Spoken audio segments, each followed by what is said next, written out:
right, continuing our coverage here in mid-Michigan on the ongoing rebuild in Midland and Gladwin counties 4 years after the Edenville Dam failed and the Sanford Dam overflowed.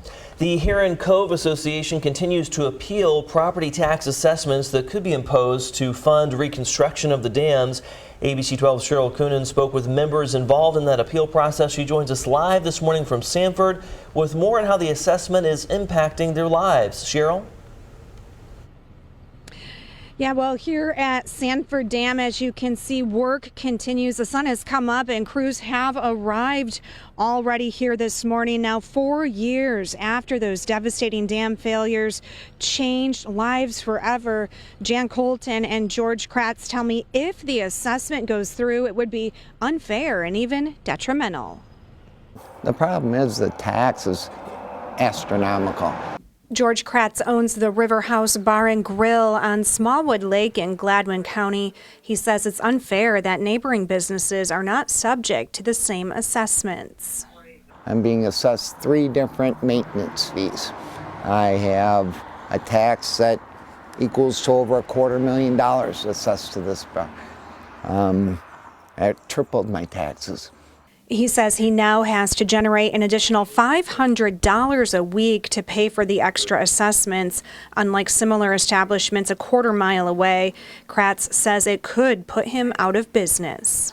Now, if this tax is assessed to me, they can sell their burger at a regular price or their food.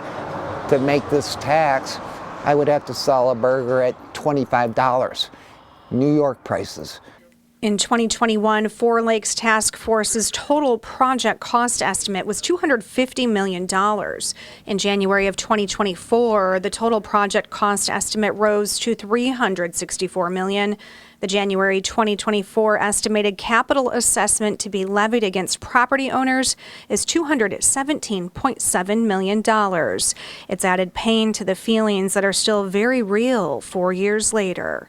The water damage, squatters getting into it and everything.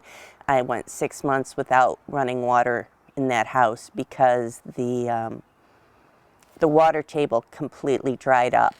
Jan Colton's home on Wixom Lake in Gladwin County will have to be torn down.